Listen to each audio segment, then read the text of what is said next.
സന്യാസം എന്ന് പറയുന്നത്, വേദത്തിൽ സന്യാസം എന്ന് പറഞ്ഞ സംഗതി വെച്ചാൽ ഒരു ആള് സന്യാസിയാവണത്, ഗൃഹസ്ഥാശ്രമം കഴിയാത്തവൻ സന്യാസിയാവാൻ വ്യവസ്ഥയില്ല. കാരണം അത് പിന്നിട്ടായാലേ സന്യാസത്തിന്റെ മഹത്വം അറിയാൻ പറ്റുള്ളൂ.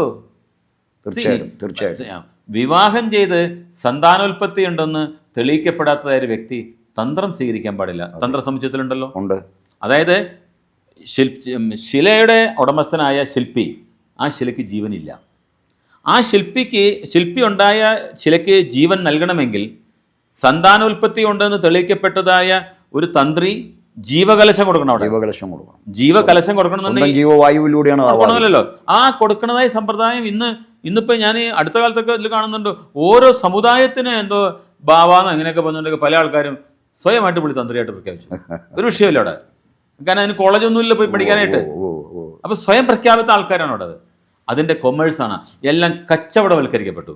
ഈ കച്ചവടവൽക്കരിക്കപ്പെട്ട് കഴിഞ്ഞാൽ ഇപ്പോൾ ഒരു 30 വയസ്സിൽ താഴെയുള്ള കുട്ടികൾ പുച്ഛിച്ചു തള്ളു അതിനൊക്കെ. They don't bothered at all. അതാണ് ആ ഒരു തലമുറയെ സംരക്ഷിക്കപ്പെടുന്നതിന് വേണ്ടിയിട്ട് യാതൊന്നും നമ്മുടെ സമൂഹത്തിൽ നടക്കുന്നില്ല. അവരെ അതറിയാവുന്ന വൈദികജ്ഞാനമുള്ളതായ അനേകം പേര് നമ്മുടെ നാട്ടിലുണ്ട്. അവരെ പുറത്തേക്ക് കൊണ്ടുവരണം.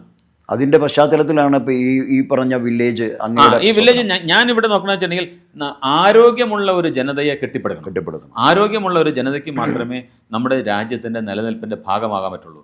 ഇവിടെ 2004 കേരള സംസ്ഥാനത്ത് 4500 5000-ൽ താഴെ മെഡിക്കൽ ഷോപ്പ് ഉണ്ടായിരുന്നുള്ളൂ.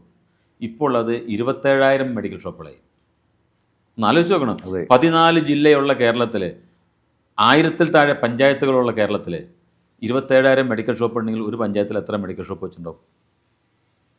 നമ്മൾ ചിന്തിക്കേണ്ടത്. ഞാൻ ഈ അടുത്ത കാലത്തുണ്ടായ ഒരു അനുഭവം എനിക്ക് പറയേണ്ടതായിട്ടുണ്ട്. ഞാൻ അമേരിക്കയിൽ ഒരു 2-3 മാസം പല സ്റ്റേറ്റുകളിൽ യാത്ര ചെയ്യേണ്ടതായിട്ട് വന്നു. അപ്പോൾ ഒരുപാട് യാത്ര ചെയ്യേണ്ടതായിട്ട് വന്നു കഴിഞ്ഞപ്പോൾ എൻ്റെ ഇവിടെ ഒരു ചൊറിച്ചിൽ വന്നായിരുന്നു. ഈ ചൊറിച്ചിൽ വന്നു കഴിഞ്ഞപ്പോൾ ഒരു ആൻറ്റിഫംഗൽ ക്രീം മേടിക്കാനായിട്ട് ഞാൻ കടയിൽ പോയി. ഞാൻ ആൻറ്റിഫംഗൽ ഓയിൻമെൻറ്റ് മേടിക്കാനായിട്ട് ചെന്ന് ഇപ്പോൾ അവർ പറഞ്ഞു തരാൻ പറ്റില്ല എന്ന് പറഞ്ഞു. പ്രിസ്ക്രിപ്ഷൻ വേണമെന്ന് പറഞ്ഞു. ആ പ്രിസ്ക്രിപ്ഷൻ കൊണ്ട് എൻ്റെ കൂട്ടത്തിൽ ഒരു ഡോക്ടർ ഉണ്ടായിരുന്നു. അപ്പോൾ ഞാൻ പറഞ്ഞു, മോനെ ഒരു പ്രിസ്ക്രിപ്ഷൻ കൊടുക്കുന്ന കാര്യം പറഞ്ഞപ്പോൾ അദ്ദേഹം പറഞ്ഞു, ഇല്ല അങ്കിളെ, അത് ഡെർമറ്റോളജി പ്രിസ്ക്രൈബ് ചെയ്യണം. ഡെർമറ്റോളജി പഠിച്ച ആൾക്കാർ പ്രിസ്ക്രൈബ് ചെയ്താൽ അതിന് കാര്യമുള്ളൂ എന്ന് പറഞ്ഞു. ഞാൻ ഡെർമറ്റോളജിസ്റ്റ് എവിടെയാണാവോ? എന്തായാലും എനിക്കത് പിന്നീട് ബുദ്ധിമുട്ടുണ്ടായിരുന്നില്ല. നമ്മളുടെ എവിടെയാണെങ്കിലോ കാശ് കൊടുത്ത മെഡിക്കൽ ഷോപ്പ് നിങ്ങൾ എടുത്തരും. അപ്പോൾ തരും. തീർച്ചയായും. നമ്മുടെ മെഡിക്കൽ ഷോപ്പിൽ ചെന്നിട്ടാണ് നാട്ടുകാരൻ പറഞ്ഞത് കുറച്ച് ദിവസമായി ഭയങ്കര തലവേദന, ഒരു ഗുളിക കാട്ടറാന്ന്. അതെ, ആ രീതിയിലേക്ക് നമ്മുടെ സംസ്കാരം പോയി. നമ്മൾ നമ്മളെ തന്നെ ഇല്ലാതാക്കാണ്. നമ്മൾ സ്വയമായിട്ട് നശിക്കപ്പെടാണ്. ഇതിന് മാറ്റം വരുന്നതിന് വേണ്ടിയിട്ട് ഈ ആധ്യാത്മിക മേഖലയിലുള്ള ആൾക്കാർ ഒരുപാട് ശാസ്ത്രീയ വശങ്ങളിലേക്ക് തിരിയേണ്ടതായിട്ടുണ്ട്. അവർ പൗരാണിക കഥാരൂപത്തിലൂടെ ഇനി നടക്കില്ല. കഥകളൊക്കെ ഇനി ആർട്ടിഫിഷ്യൽ ഇൻ്റലിജൻസ് ഉണ്ടാക്കിക്കൊണ്ടിരിക്കുകയാണ് അവിടെ. ഇപ്പം അധികം എന്താണ് പൗരാണികമായിട്ടുള്ളതായ കഥാജ്ഞാനങ്ങളൊക്കെ കുറവാണിപ്പോൾ. നേരത്തെ ഉണ്ടായിരുന്നു. ഒരു സമയത്ത് ഭാഗവത സപ്താഹമായിട്ട് മരങ്ങ് ചെയ്യാൻ വളർന്നത്. ഇപ്പോൾ അതെന്തായാലും വളരെ കുറഞ്ഞു പോയി. ഇനി അതിന് മാർക്കറ്റില്ല. ഇനി ഒരു തലമുറ വന്നാലാണ് മാർക്കറ്റിന് സ്കോപ്പുള്ളവിടെ. അപ്പോൾ ഈ മാറ്റങ്ങൾ നമ്മൾ വരുത്തുന്നതിനേക്കാൾ ഉപരിയായിട്ട് നമ്മുടെ ലക്ഷ്യം എന്ത് വേണം?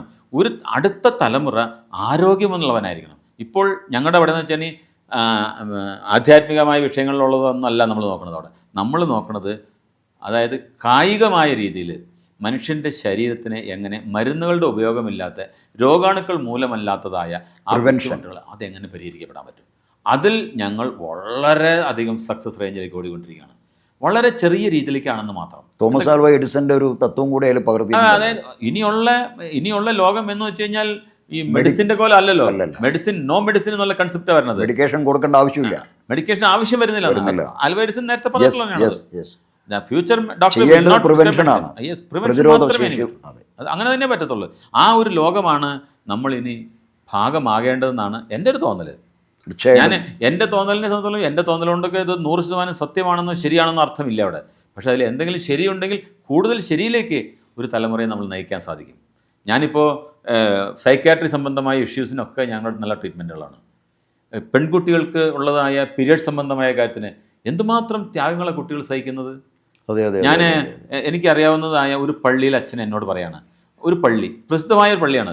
ആ പള്ളിയിൽ അച്ഛൻ ഇരുന്ന സമയത്ത് കുട്ടികൾ പരീക്ഷാ സമയത്ത് പീരിയഡ്സ് ആവാതിരിക്കാൻ വേണ്ടി ഒരു പൂജയുണ്ട് പോലും, ഒരു വഴിപാട്. 100 രൂപയാണ് അതിന്.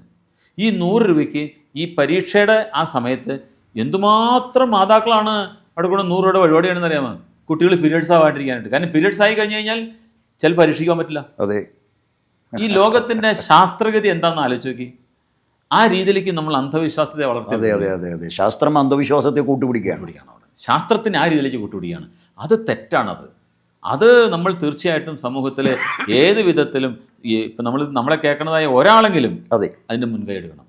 അങ്ങനെ മുൻകൈ എടുത്താൽ ഒരാൾ 2 ആളെ 2 4 2 100 അങ്ങനെ വന്നാൽ മാത്രമേ സമൂഹത്തിന് നിലനിൽപ്പുണ്ടാവുള്ളൂ.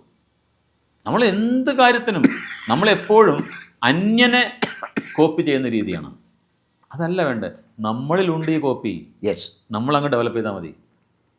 നമ്മൾ കമ്പ്യൂട്ടർ യുഗം വന്നപ്പോൾ എല്ലാ കുട്ടികളെയും കമ്പ്യൂട്ടർ പഠിപ്പിച്ചു. ആർക്ക് വേണ്ടി പണിയെടുത്തു? അന്യരാജ്യത്തിന് വേണ്ടി പണിയെടുത്തു. അതെ, തീർച്ചയായിട്ടും. കമ്പ്യൂട്ടർ ഉണ്ടാക്കാൻ വേണ്ടി നമ്മൾ എന്ത് കാര്യം ഉപയോഗിച്ചാലും കേരളത്തിലുള്ള സ്ഥാപനം പോലെ അമേരിക്ക എന്ന ബില്ല് ചെയ്യണത്. അതെ, ഒന്ന് ആലോചിച്ച് നോക്കി. അപ്പം നമ്മൾ നമ്മുടേതായ കഴിവിനെ നമുക്ക് വേണ്ടി ഉപയോഗിക്കാതെ നമ്മുടേതായ കഴിവിനെ മറ്റൊരുത്തൻ പർച്ചേസ് ചെയ്യാണ്.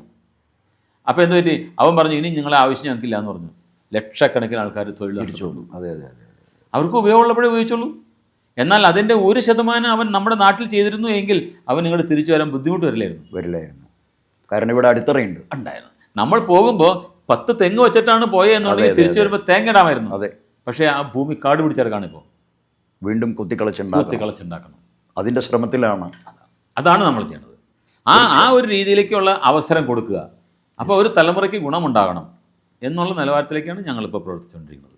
അതായത് പ്രേക്ഷകരെ, വേദം അതുപോലെ തന്നെ വിദ്യ. നേരത്തെ സാറ് വേദവിദ്യാ പ്രതിഷ്ഠാനം എന്ന ഒരു വലിയൊരു പ്രസ്ഥാനത്തിൻ്റെ ഉടമയായിരുന്നു. ഇപ്പോഴും അതെ.